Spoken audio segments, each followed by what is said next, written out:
오늘 우리에게 주시는 하나님의 말씀은 사무엘상 11장 1절에서 15절까지 말씀입니다. 1절. 암몬 사람 나하스가 올라와서 길랏 야베스에 맞서 진침해 야베스 모든 사람들이 나하스에게 이르되 우리와 언약하자. 그리하면 우리가 너를 섬기리라 하니 암몬 사람 나하스가 그들에게 이르되 내가 너희 오른 눈을 다 빼야 너희와 언약하리라. 내가 온 이스라엘을 이같이 모욕하리라. 야베스 장로들이 그에게 이르되 우리에게 이레 동안 말미를 주어 우리가 이스라엘 온 지역에 전령들을 보내게 하라. 만일 우리를 구원할 자가 없으면 너에게 나아가리라 하니라.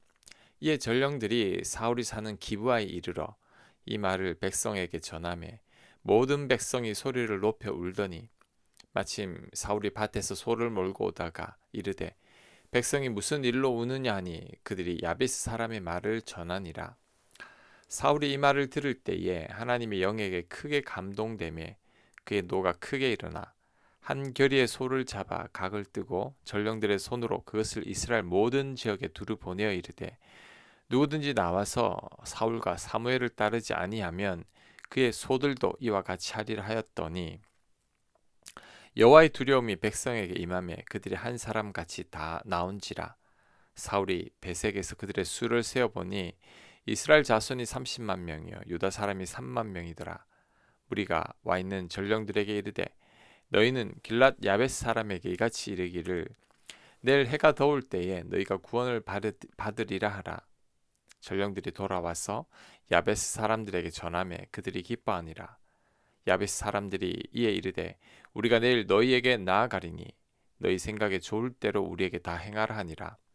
이튿날 사울이 백성을 3대로 나누고 새벽에 적진 한가운데로 들어가서 날이 더울 때까지 암몬 사람들을 치매 남은 자가 다 흩어져서 둘도 함께한 자가 없었더라. 백성이 사무엘에게 이르되 사울이 어찌 우리를 다스리겠느냐 한 자가 누구니이까 그들을 끌어내소서 우리가 죽이겠나이다. 사울이 이르되 이날에는 사람을 죽이지 못하리니 여호와께서 오늘 이스라엘 중에 구원을 베푸셨음이니라. 사무엘이 백성에게 이르되 오라 우리가 길갈로 가서 나라를 새롭게 하자. 모든 백성이 길갈로 가서 거기서 여호와 앞에서 사울을 왕으로 삼고 길갈에서 여호와 앞에 화목제를 드리고 사울과 이스라엘 모든 사람이 거기서 크게 기뻐하니라. 아멘. 암몬 사람들이 길랏 야베스 사람들에게 쳐들어왔습니다. 이에 길랏 야베스 사람들이 화친을 요구했지만 이때 암몬은 길랏 야베스 사람들이 오른쪽 눈을 다 빼면 화친하겠다고 말합니다. 이것은 화친하지 않겠다는 뜻이죠. 이에 길랏 야베스 사람들이 사울이 사는 기브아를 찾아가서 도움을 청합니다. 아마도 사울이 제비뽑기를 통해 왕으로 세워졌기 때문에 찾아온 것일 겁니다. 그런데 이때 사울은 없었습니다. 하지만 이 소식을 들은 기브아 사람들이 모두 소리 높여 울었습니다. 그때 마침 밭에서 돌아온 사울이 모든 말을 듣게 되자 하나님의 영에 크게 감동됩니다. 그래서 사울은 소 한 쌍을 잡아서 각을 뜨고 나누어서 이스라엘 모든 지파에게 보내고 전쟁에 참여하지 않는 자들의 소를 이렇게 각을 뜨겠다고 말합니다. 그로 인해 모든 지파에서 모인 사람들이 33만 명이었는데 이 인원으로 사울은 새벽에 암몬을 기습 공격하게 되고 대승하게 됩니다. 사울이 승리하게 되자 백성들이 그간 사울을 반대하던 자들을 죽이자고 합니다. 하지만 사울은 만류하죠. 그리고 이때 사무엘이 길갈에서 나라를 새롭게 세우자고 말합니다. 이에 모든 백성들이 길갈로 가서 사울을 왕으로 삼고 하나님께 제사를 드리고 크게 기뻐했습니다. 자, 이것을 볼 때 오늘 전쟁에서 승리하기 전까지는 아직 이스라엘 백성들이 사울을 정식으로 왕으로 인정하지 않았다는 것을 알 수 있죠. 비록 제비뽑기로 왕으로 선출되었지만 이스라엘 백성들은 사울의 자질을 의심했던 것입니다. 그래서 왕으로 뽑혔지만 왕위 즉위식도 제대로 하지 못했던 거죠. 이런 사울을 하나님께서 전쟁에서 승리하게 하심으로 왕으로서의 자질을 증명시켜 주신 겁니다. 제비뽑기로 왕으로 세우신 하나님께서 이번에는 사울의 리더십을 세워주신 거죠. 결국 이스라엘 백성들은 길갈에서 사울을 왕으로 인정하게 됩니다. 지금까지 되어지는 상황을 볼 때 사울이 왕이 된 것은 전적인 하나님의 은혜이죠. 제비뽑기로 사울을 세우신 분이 하나님이시고 하나님의 영으로 사울을 감동해서 이스라엘 백성들을 소집하게 하신 분도 하나님이시며 전쟁에서 승리케 하신 분도 하나님이시죠. 결국 소심한 사울이 스스로 왕이 된 게 아닙니다. 하나님께서 사울을 세우신 거죠. 이런 사울이 안타깝게도 후에는 하나님의 은혜를 잊어버리게 됩니다. 하나님보다 백성들의 눈치를 더 보고 하나님보다 백성들의 인기를 더 갈망하죠. 그러다가 결국에는 하나님 말씀에 불순종하게 됩니다. 그러다가 하나님 눈밖에 나게 되었죠. 이런 사울을 보면서 우리는 깨달아야 합니다. 그 어떤 경우에도 하나님의 은혜만큼은 절대 잊지 말아야 한다는 것을. 극적으로 왕이 된 사울도 하나님의 은혜를 잊어버리니 악한 사울이 되고 말았습니다. 그러니 나의 나된 것은 다 하나님의 은혜임을 절대 잊지 말아야 합니다. 지금의 나는 내 능력 때문이 아닙니다. 내가 가진 모든 것도 내가 뛰어나서 가지게 된 게 아니라 하나님께서 주신 거죠. 부족한 우리들이 예수님 믿고 하나님의 자녀가 된 것도 전적인 하나님의 은혜입니다.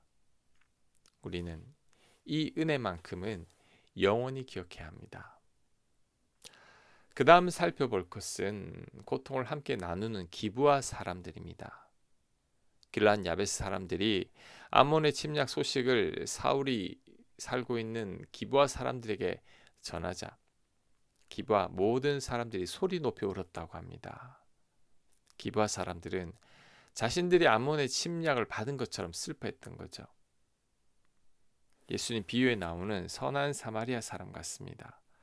제사장과 레위인은 강도 만난 이웃을 외면했지만 사마리아 사람은 외면하지 않았죠. 마찬가지로 기브아 사람들은 자신들이 침략을 당한 것처럼 아파했습니다. 우리들도 이런 마음은 본받아야 합니다. 요즘 세대가 공감하는 능력이 많이 부족합니다. 타인의 기쁨을 내일처럼 기뻐하지 않고 타인의 아픔을 내일처럼 아파하지 않습니다. 개인주의, 이기주의가 만연하죠. 서로가 서로에게 관심이 없고 고통당하는 사람을 봐도 아무런 연민도 느끼지 못합니다. 이번에 대지진으로 튀르키예와 시리아의 사망자가 2만 명이 넘었다고 합니다. 이태원 참사로 159명이 죽었을 때에 온 국민들이 다 슬퍼하고 안타까워했죠. 그 100배가 넘는 숫자이고 시리아의 사망자와 사상자까지 합치면 그 1000배는 넘을 겁니다. 경제적인 피해도 엄청나죠. 이럴 때 우리는 다른 나라라고 할지라도 같이 아파하고 울 수 있어야 합니다. 내 나라처럼 생각하고 고통을 함께 나눌 수 있어야 합니다. 이렇게 하는 것이 참 그리스도인이죠. 선한 사마리아 사람의 삶을 사는 겁니다. 코로나와 계속해서 이어지는 불경기로 모두가 힘들어하고 있습니다. 하지만 우리보다 더 힘들어하는 사람들도 있습니다. 아직까지 우리는 살 집이 있고 밥 먹고 사는데 지장이 없다면 우리는 감사할 수 있어야 합니다. 그리고 길란 야베스 사람들처럼 어려움에 빠진 자들을 도와줄 수 있어야 합니다. 우리 교회가 건축을 하고 있어서 많이 어렵고 힘들지만 우리보다 더 어려운 자들이 있습니다. 그렇다면 우리는 우리만 생각할 것이 아니라 어려움 당한 자들을 도와야 하고 같이 울 수 있어야 합니다. 기브아 사람들처럼 같이 아파할 수 있어야 합니다. 이런 삶을 사는 것이 진짜 그리스도인입니다. 우리는 우는 자들과 함께 울고 즐거워하는 자들과 함께 즐거워할 수 있어야 합니다. 타인의 아픔에 공감하고 긍휼한 마음을 품을 수 있어야 합니다. 그럴 때 하나님의 자녀라고 불릴 수 있을 겁니다. 자, 마지막으로 한 가지만 더 살펴보겠습니다. 바로 품고 연합하는 사울이죠. 사울이 제비뽑기로 왕으로 선출되었을 때 사울을 인정하지 않던 자들이 있었습니다. 전쟁에서 승리한 후에 사울의 지지자들이 이들을 제거하자고 했지만 사울은 거절합니다. 그냥 다 품기로 작정한 거죠. 어떻게 보면 반대 세력들을 숙청할 수 있는 절호의 기회입니다. 성경이나 역사에서 나타나는 다른 왕들을 보면 왕위에 오른 후에 바로 정적부터 제거하기 시작하죠. 그래야 왕위를 든든히 할 수 있기 때문입니다. 하지만 사울은 그렇게 하지 않았습니다. 넓은 마음으로 다 용서하고 품은 거죠. 우리도 사울의 이런 마음을 배워야 합니다. 너그러운 마음으로 다 용서하고 품고 사랑해야 합니다.